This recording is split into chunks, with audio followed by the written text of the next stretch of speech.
Senhor presidente, senhores deputados, senhoras deputadas, eu venho a essa tribuna primeiro para agradecer aos deputados da CCJ que deram parecer favorável, no caso da deputada Cristina, e foi acompanhada por outros deputados, a um projeto que estabelece, nós temos nos estádios, nas arenas esportivas, e obviamente que ele sofrerá, vindo a plenário, sofrerá também emendas, que nós tenhamos campanhas de incentivo à tolerância e contra a discriminação a mulheres e a grupos minoritários na sociedade, no caso LGBT.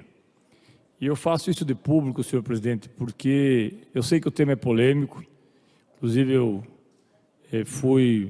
interpretei mal a fala do deputado Homero, e pedi desculpas a ele, inclusive, porque entendi que a sua posição era contrária, não por ser contrário, mas pela forma como estamos fazendo debate. Obviamente que isso não significa o voto favorável em plenário, mas significa que essa casa dá um passo importante. Dá um passo importante quando fala que as mulheres que vão ao estádio, e aqui nós temos várias mulheres, deputadas ou não, que vão ao estádio de futebol e que sabem o quanto é difícil para uma mulher, ir a um estádio. Não é só por conta da torcida. A torcida incomoda enquanto ela está lá, a mulher está lá, o homossexual está lá. Mas quando ela vai fazer qualquer coisa que ela vai fazer, que se ela for comprar, como a gente fala no Paraná Clube, que a gente ia bastante, agora está meio difícil, mas que a gente ia bastante no estádio, quando a gente vai e vê uma mulher que chega, se ela chegar de shorts para comprar um pão com bife e uma cerveja, ela é importunada na fila. Se ela for ao banheiro, nem sempre os banheiros são adequados. Não há banheiros que você tenha uma filha de 3, 4 anos e possa levar essa menina a um banheiro. Não há um banheiro onde as mulheres possam sentir, claro que há exceções, já foi dito aqui, alguns estádios, pouquíssimos no Brasil, têm instalações que respeitam as mulheres. Mas o que nós queremos é que, de tempo em tempo, dos intervalos, os alto-falantes dos estádios, as transmissões feitas diretamente pelos clubes, as faixas que são colocadas, levem em conta as considerações, não são só no estádio de futebol, mas também nos estádios de futebol. São também nas arenas esportivas de vôlei, de basquete, que levem em conta que as mulheres, não é que elas mereçam, porque não é questão de merecimento, é direito. As mulheres têm o direito de serem respeitadas, de estarem onde elas quiserem estar, assim como também os homens o fazem. E não é admissível que uma mulher deixe de ir a um estádio com uma amiga, com uma filha, simplesmente por ser mulher. Deputado Tadeu, uma parte? Lhe concedo a parte. Acho muito pertinente, deputado Tadeu, que o senhor coloca, questão da mulher torcedora nos estádios. Digo isso porque eu sou uma operariana que vai ao Germano Krieger, né, em quase todos os jogos. E, de fato, né, algumas vezes também já vi outras mulheres sendo hostilizadas. E eu acho que, além disso, deputado Tadeu, os estádios hoje também são ambientes familiares, né? Eu, por exemplo, levo os meus filhos pequenos ao estádio. Então, acho que é justo essa cobrança, o respeito ele deve estar em todos os lugares, mas nós precisamos mudar essa cultura, né, de que no estádio é um ambiente machista, porque lugar de mulher também é no estádio torcendo. E precisamos de respeito para as nossas mulheres. Obrigada, deputado Tadeu. Obrigado, deputada Mabel. E a deputada Mabel, a senhora sabe que nós precisamos construir culturas diferentes. A cultura da não violência, a cultura da tolerância, a cultura de, ainda que às vezes alguns e algumas contrariados tenham que, por força de medidas punitivas, inclusive, respeitar as diferenças, é que elas fazem muitas vezes que nós mudemos o comportamento. Eu falava com alguns deputados e com algumas deputadas dias atrás, quando nós discutimos esse projeto, deputada Mabel, que até um tempo atrás as pessoas achavam natural xingar jogadores pela sua cor de pele. E ninguém dizia absolutamente nada. Aliás, os apelidos eram esses, era Bombril, era Negrete, era Neguinho, era Preto. E estes apelidos que eram dados, nós tivemos o caso do Londrina, tivemos em Brusque lá, quando o jogador foi xingado pelo seu cabelo. Nós temos casos que só são resolvidos porque há uma legislação específica que prevê que essas pessoas tenham que ter os mesmos direitos. As pessoas todas têm que ter os mesmos direitos, homens, mulheres. E aí é claro que é um processo de acomodação do ponto de vista de entendimento dentro da sociedade. Não é fácil mudar costumes. Eu vou em estádios também, deputada Mabel, e eu fico muitas vezes, não mas ao lado da torcida organizada. E a gente sabe que tem mulheres que vêm até um determinado espaço no estádio e dali para frente elas não vão, porque elas vão ser constrangidas. Aí elas voltam. Se elas quiserem passar para o outro lado, elas procuram amigo, namorado, alguém junto, pai, irmão, para poder atravessar.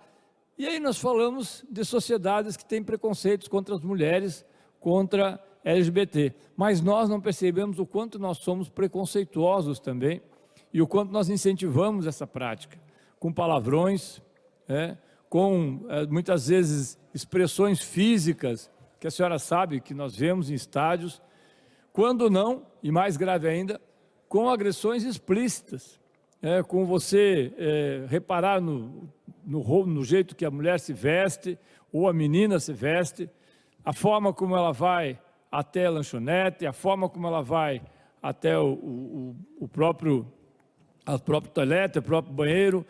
Tudo isso inibe meninas, inibe crianças, inibe mulheres de irem muitas vezes sozinhas aos estádios. Eu sei que a senhora vai ao estádio, mas a senhora sabe que é muito mais confortável a senhora ir ao estádio se for num determinado espaço do que se for mesmo a senhora sendo uma pessoa pública conhecida. E outras mulheres que não são conhecidas e que não são figuras públicas se sentem mais constrangidas ainda, ao ponto de não chegarem a dizer que gostam de futebol. Porque futebol é um esporte para homem, é um esporte de contato, é um esporte de porrada. Não é isso, é para perna de pau. Quem joga de fato sabe o que é o esporte, e isso serve para todos os esportes. Então fica aqui, mais uma vez, o agradecimento à CCJ e principalmente à deputada Cristina, que deu o parecer favorável. A deputada Cristina fez uma belíssima defesa do seu parecer, inclusive, remetendo o seu parecer à Constituição Federal, onde diz que somos todos iguais perante a lei, e é por isso que precisamos todos termos os mesmos direitos. E o segundo ponto, senhor presidente, rapidamente, que eu quero abordar aqui, é sobre um projeto que nós apresentamos e que foi lido ontem, que institui aqui no Paraná a ampliação e o alcance do programa de pagamento por serviços ambientais, instituído pela Lei 17.134 de 2012. Essa lei é uma lei que prevê que você tenha compensação por preservar. A proposta que nós fazemos atualiza o texto estadual, permite a inclusão de povos e comunidades tradicionais, pequenos agricultores na cobertura de programas, instituído nacionalmente e que compensa quem trabalha para preservar os recursos naturais. Esse projeto de lei, senhores deputados e senhoras deputadas, ele reforça o mecanismo de remunerar a agricultura familiar, os assentamentos, comunidades que têm essa proteção nativa, permitindo, inclusive, diferente do que é a lei hoje, que possa fazer a coleta do pinhão, que possa fazer o desbaste de erva mate, que possa sobreviver dentro daquilo que tantas vezes nós temos dito, que a floresta em pé tem mais valor, deputado Homero, do que a floresta devastada. A floresta em pé rende mais hoje do que a floresta devastada. O senhor sabe, é de Maringá, e sabe que Maringá e toda a região foi uma extensa floresta. Hoje, eu vou sempre para Maringá, o senhor sabe que eu vou sempre para Maringá. Hoje, passou a Serra do Cadeado, um pouco para frente, a gente só tem campo de soja. Campo de soja, campo de milho, necessário, mas não há preservação nenhuma. As pessoas, eu até às vezes brinco que se algumas pessoas pudessem plantar soja dentro do vasinho de flor em casa, estariam plantando, porque é óbvio que ele remunera muito mais. A pergunta é, o que nós vamos deixar para os nossos netos e para quem tem filhos pequenos, como é o caso de tantos deputados aqui, o que nós vamos deixar para os nossos filhos? Nós vamos deixar uma terra devastada ou vamos deixar uma terra preservada? Ainda há tempo de preservar. E o projeto de pagamento por serviços ambientais, que podem ser capturados recursos de pessoas físicas, pessoas jurídicas, de direito privado, incluindo o da representação coletiva perante agências multilaterais e bilaterais de cooperação internacional, preferencialmente sobre a forma de doações sem ônus para o Tesouro Estadual. Nossa proposta determina que a execução do PSA no Estado do Paraná, o órgão gestor, dará preferência à realização de parcerias com cooperativas, associações civis e outras formas associativas que permitam Deputado Tadeu, por favor, para que concluir. permitam dar escala às ações a serem implementadas. Nesse sentido, senhor presidente, eu quero aqui também fazer um reconhecimento ao trabalho que fez o deputado Pedro Ivo Wilkef, de União da Vitória. Em 2003, quando não havia nenhum trabalho, nenhuma discussão sobre pagamento por serviços ambientais, Pedro Ivo veio para cá como pequeno agricultor e durante 8 anos lutou para que nós tivéssemos, não conseguiu, para que nós tivéssemos pagamento por preservação. Eu acompanhei uma audiência pública do deputado Pedro Ivo, onde ele trouxe um senhor de 80 anos, que durante mais de 40 anos preservou a floresta araucária. E mesmo com a mulher tendo câncer, ele não poderia derrubar 2 árvores porque seria punido. E aí ele falou, eu preservei a vida inteira. Se eu tivesse devastado e plantado soja, eu não estaria aqui. Então é para isso que nós queremos que esse projeto seja aprovado e implementado no Paraná, pela preservação das nossas florestas. Obrigado, senhor presidente e senhores deputados.